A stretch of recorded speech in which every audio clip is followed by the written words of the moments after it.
Yo, what is going on, Headliner Nation? Your boy Kyle is back here on the Fantasy Headliners. Thanksgiving, 3 games that are going to be kicking off, so we got to get all of our content out before that. So we're going to hit the tight end and wide receiver rankings with a little let it flow style to make sure you've got plenty of time to not only get your roster set, but if you got to start, cooking, putting together a turkey, getting ready for your meals, whatever it may be, you're going to be able to get all this super quick. Do not forget, though, we have got a special pre-order price for Black Friday for our 2023 fantasy football draft guide. The link to our website is down below. Head on over there, use code THANKS22 when you check out, and you're going to get 30% off your draft guide for next season. And trust, you're going to end up ordering it anyway. You might as well get it for cheaper right now. So head down to that link after the video is done. But for now, hit the like button for me, subscribe if you're new here to the Fantasy Headliners, and let's kick it off with the wide receivers. Let's get started with Stefon Diggs from Buffalo going up against Detroit. I mean, Detroit's defense has looked a little bit better. No Jeff Okudah this week. Definitely still anticipating that the Bills are going to be throwing the ball around a little bit. And Stefon Diggs is probably going to have himself a big week. Tyreek Hill at number 2 going up against Houston. My only worry with Tyreek Hill is if his ceiling is capped a little bit because they get out to a huge lead and then run the football a little bit more. DeAndre Hopkins, big game coming up with the Chargers for Hopkins. What is Rondale Moore going to do? What is Marquise Brown going to do? Both of those guys right now might not even play this week. If they don't, DeAndre Hopkins probably in for another big week as well. T. Higgins going up against Tennessee. I don't anticipate any Jamar Chase again this week, which is fine. He's back at practice. I don't think he's going to be playing, though. They get Tennessee. Tennessee allows quite a few points to fantasy football wide receivers.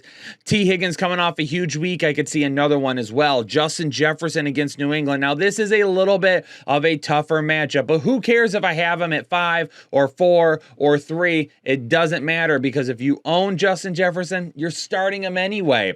Devontae Adams at number 6 coming off back-to-back huge games. Seattle also a pretty good defense, good against the passing game. My only worry is that Seattle basically says we're going to double team Devontae Adams all day, take him out of the equation, and just see if they can be beat by somebody else. Terry McLaurin's got a lot of upside, I feel like, this week going against Atlanta. I've got him all the way up to number 7. That might be a little bit of a risky scenario, and trust me, if you were to say, Kyle, you're crazy for having Terry McLaurin that high, I would get it. I would understand. I feel Terry McLaurin is going to go off this week. I feel a big game coming from him. Jalen Waddle going up against Houston. Really the same thing I mentioned about Tyreek Hill. He's going to get the volume in the first half, but if they pull out to a huge lead, how high does the ceiling actually go? DK Metcalf against Las Vegas. I got him just a little bit higher because I expect him to have some more targets than what Tyler Lockett will. Christian Kirk going up against Baltimore. Good matchup for him. He's a top 12 wide receiver this season. He's looking real good. He's the number 1 option. And against Baltimore, might have to throw it a little bit. I expect this to be a pretty close game. Michael Pittman Jr., they get Pittsburgh. Pittsburgh allowing the most fantasy points to wide receivers in all of football. Michael Pittman Jr. coming off a good target game. 9 more targets last week with Matt Ryan back at the helm. I expect him to see anywhere from 8 to 11. Amon-Ra St. Brown at wide receiver 12 going up against Buffalo. It is a tougher matchup, but the Buffalo defense hasn't been that great against wide receivers and really the passing game in the last several weeks. They've been banged up, they've been injured, and all that stuff.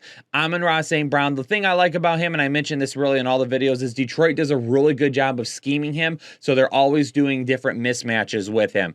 A.J. Brown at number 13 against Green Bay. Jair Alexander is probably going to be taking a look at A.J. Brown this week. Do they limit his output? Again, that's why I've got him at 13, because I just think the ceiling is not as high and what could be a tough matchup. Tyler Lockett, the ceiling is really high for Tyler Lockett, but because I see some less targets than DK Metcalf, I just got him a little bit lower than him.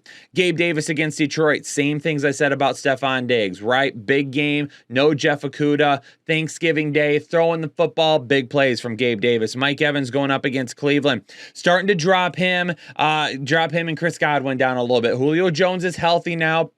He's seeing a few more targets.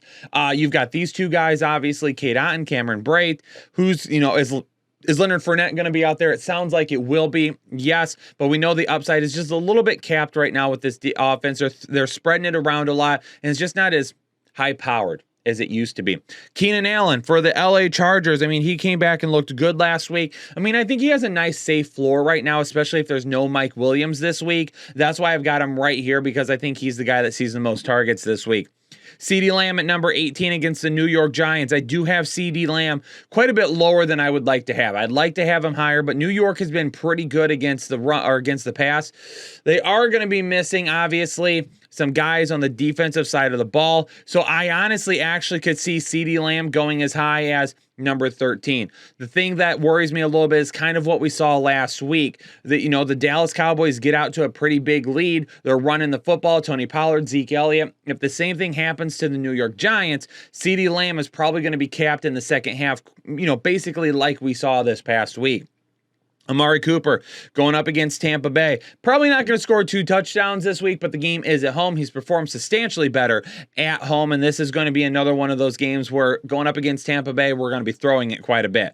Brandon Ayuk going up against New Orleans for the first time in quite a while, and someone brought this up to me last week, and I don't remember the name, and I apologize. I want to give you half kudos, all right? You could have given me the message a little bit better than what you did, but your question was, why are we essentially ranking Deebo Samuel as high as we are? Well, it's because he just does so much. Now, also, though, I warned everybody after the Christian McCaffrey trade that if there was one person that was going to take a hit, it was Deebo Samuel, and we've seen that. The one thing we haven't seen is Brandon Ayuk take a hit, because you're spending so much attention on George Kittle, CMC, and Deebo Samuel. Brandon Ayuk is getting some really nice matchups down the field. Not a ton of volume last week, but 2 touchdowns, and now up to the wide receiver 15. If I'm doing my rankings based on upside, which is what I normally do, Brandon Ayuk, as of right now, has way more upside than Deebo Samuel. Chris Olave coming in at wide receiver 21, going up against San Francisco. The upside is not nearly, excuse me, there I had an eyelash in my eye, and we're letting it flow so we don't stop for anything. Chris Olave going up against San Francisco, definitely see a nice ceiling for him this week. If Andy Dalton continues to be the starter, yes, he did good last week, but what about the 2 weeks prior? Wide receiver 22, Chris Godwin. Same thing I mentioned with Mike Evans. Just the ceiling is a little bit more capped with these guys. Chris Godwin, we've seen a really nice amount of volume, but the production really hasn't been there. He did score a couple of weeks ago, which was good to see, but he's had a tough time finding the end zone, and that's really been limiting his upside right now. Jacoby Myers, good matchup against Minnesota. Should see at least 10 targets, but does he find the end zone? That's what would push him higher. Cortland Sutton, we're going to go forward as if there's no Jerry Jeudy again this week. Cortland Sutton, yes, maybe the ceiling isn't there, but he should get more than enough targets to be right around the 80 receiving yards that we saw last week. Deebo Samuel, again, I mentioned it. Yes, this is a guy that has a lot of upside, but based on what we've seen recently and the way the offense is functioning right now, he just doesn't quite have it right now. But if you own him, you're still starting him, especially as a wide receiver too. Tyler Boyd at wide receiver 26 for Tyler Boyd. Good matchup for him. 7 targets last week, but only caught 2 of them. He's actually hasn't had great performances the last 2 weeks. I am going to back off of him just a little bit, but again, good matchup. Wide receiver 2 in a high-powered offense. Maybe no Joe Mixon. I can't sit him. I just can't do it. Joshua Palmer at wide receiver 27. Yeah, after a performance last week, you might say, Kyle, why are we not going higher with him? And I absolutely understand that, but at this time, we don't know about Mike Williams and whether or not he's going to be back this week. We don't know for sure about Gerald Everett yet, and because of those things, I'm just being cautious with where I rank him. Donovan Peoples-Jones at wide receiver 28. I mean, if the guy doesn't score, he's literally right in this area every single week. He's going to give you anywhere between 60 and 80 receiving yards, catch 5 or 6 passes. If he scores a touchdown, he goes much higher. If he doesn't, he's a really safe like wide receiver 3 for you.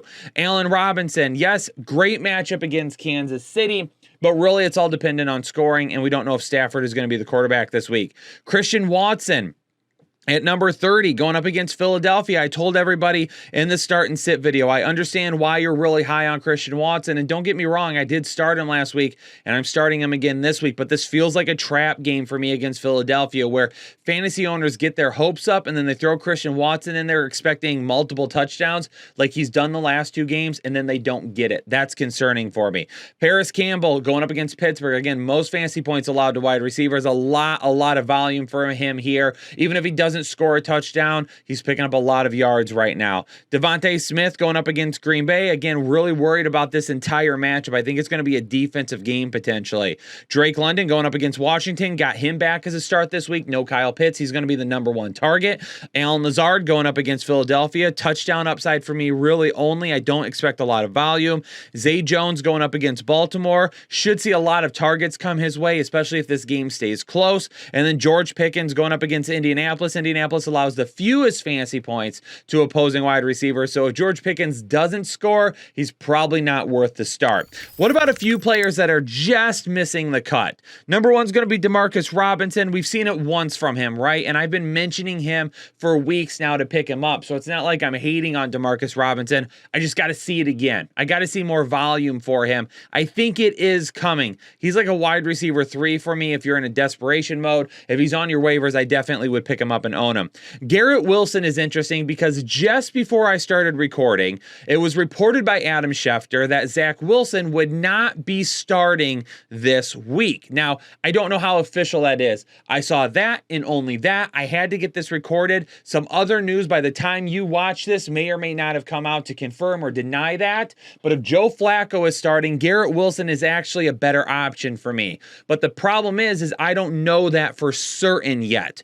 And I mentioned it in my start and sit video, and this is why I told everyone to pay attention the rest of the week. If Joe Flacco were to start, Garrett Wilson is going to be a start for me, and Tyler Conklin will be a start for me. Continue to monitor it. We'll discuss it in the update video on Friday, and of course when we're live on Saturday and Sunday morning if anything changes before then.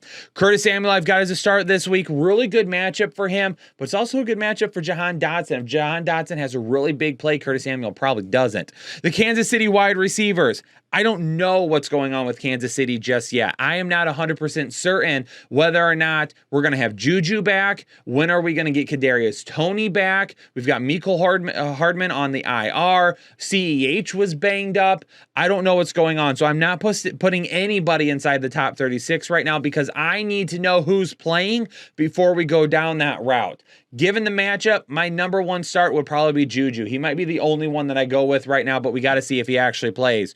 Julio Jones, not really a start for me, but again, if you're looking for a wide receiver 3, I think you could do a lot worse. And then Brandon Cooks. We need Brandon Cooks to have himself a big day here before it's too long, and hopefully it comes sooner rather than later. All right, what about the top 18 tight ends now? Well, #1 obviously is Travis Kelce. If you own Travis Kelce, you probably have a winning record and are in the playoffs.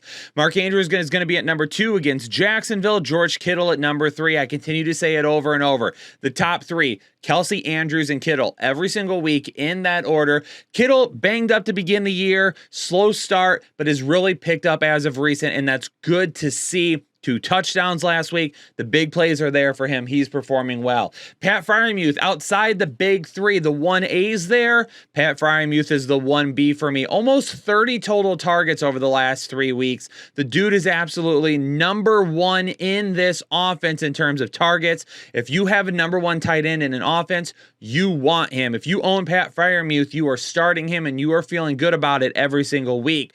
TJ Hockenson really in the same boat. I mean, since the guy has come to Minnesota, he has 28 targets in 3 games. The dude is balling out as well. He's getting a lot of targets. Now, the upside hasn't been there because he hasn't scored yet, but if you get a tight end that's getting almost 10 targets a game, we're putting him in the lineup no matter what. Now, if you have Pat Freiermuth and TJ Hockenson, congratulations.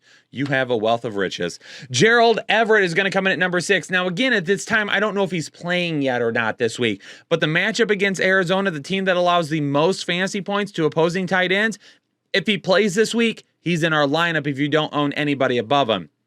Tyler Higbee, good matchup against Kansas City. Still no Cooper Kupp. Yes, Tyler Higbee is not a great option for you, but he continues to get target after target after target after target. And that's why I've got him smack dab here in the middle of the tight end ones, because yes, his upside isn't great, so he doesn't fit in with any of the guys at the top, but he gets so many targets, his floor is actually a lot better than some of the guys listed below him. Dawson Knox this week, going up against Detroit. We've seen over the past couple of weeks and since Josh Allen had the elbow injury that we've really been actually targeting Dawson Knox a little bit more. 7 targets last week, 70 receptions. Could see some decent volume against Detroit as well. Dalton Schultz going up against the New York Giants. His upside isn't as high as I would like, and that's why I've got him a little bit lower here. Greg Dulcich, very volatile, so I've got him lower in the rankings this week, going up against Carolina. He's the number 2 in the offense, so if Jerry Jeudy doesn't play, and we got rid of Melvin Gordon, so that helps a little bit in terms of targets not really going towards him anymore. Not that they were, but we now know that they won't be. So Greg Dulcich is going to come in at number 10. Number 11, David Njoku. Not a great week last week, but obviously still kind of working his way back from that injury. Hopefully we see him getting involved more and more over the next couple of weeks. One concern I did have about David Njoku, though, was that Donovan Peoples-Jones, since the injury, has really come on and become that number 2 target for Jacoby Brissett. Would Njoku be able to step back in? I don't know. That's continued something that we need to see. At tight end 12, Juwan Johnson. I've got him inside the top 12 this week. He's got too much potential to score a touchdown every week. Utilized inside the red zone, used at the goal line. Juwan Johnson is the tight end you want to start in New Orleans. Cole Kmet going up against the New York Giants. If he doesn't have Justin Fields this week, New York Jets. If he doesn't have Justin Fields this week, I do think we need to be prepared for a little bit lower of a ceiling than what we've seen over the recent weeks. Evan Ingram, again, just because he's been so volatile, I've got him a little bit lower right now. Noah Fant, I think, has a really good opportunity, even if he doesn't score, for some nice volume this week. Tyler Conklin, he'll go higher if Joe Flacco starts. If that does end up being accurate, we'll probably end up bumping Tyler Conklin up to, I would say, probably tight end 10, above Greg Dulcich. And then Hayden Hurst at number 17. I like the potential matchup for him this week, especially, again, mentioned it in the show earlier, if there's no Joe Mixon. Samaje Perine isn't just going to necessarily take the 4 to 6 targets that Joe Mixon has been seeing this season. I think that those might go to somebody else. And then Foster Moreau, really touchdown dependent. Seattle giving up the second most fantasy points to opposing touchdowns, or to opposing tight ends, Really feel like there's a touchdown in the works for him this week. Ladies and gentlemen, lots of rankings there for you. Pre-order your draft guide. If you need flex rankings, kicker rankings, defensive special teams rankings, hit the join button down below and become a member on the channel today. But hit the like button for me, subscribe to the channel, leave a comment if you got any questions. I'm going to get out of here. All of you stay safe and healthy, and I'll catch you on the next episode of the Fantasy Headliners.